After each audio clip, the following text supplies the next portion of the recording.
the story was never about the donkeys, but it was so that through his wandering, the confusion of wanderingness, he can become a wonder. He can be anointed king over Israel. And you know, my time is fast spent. I have just less than a minute.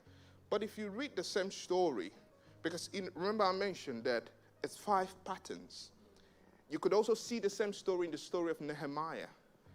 I would encourage you to take a time and read it later. I won't go through it now. But if you look at the story of Nehemiah in the book of Nehemiah, I think chapter 2, I would encourage you to read the whole chapter. We find still 5 crossroads. Nehemiah was called to rebuild the temple, to do great things. And guess what happened? He encountered the same crossroads.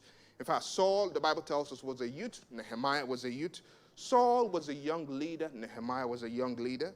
Saul faced opposition, distracted and even discouraged to go back. The same thing we see with Nehemiah, with Sanballat and Tobias. Saul was the answer prayer to the children of Israel. The same thing with Nehemiah. Saul was sent out to look for his father's missing donkey. Nehemiah was sent out of the king's palace, his comfort zone. The same experience. Saul traveled for 3 days. Nehemiah traveled for 3 days. Saul also passed through 5 crossroads. Saul stopped at Ephraim.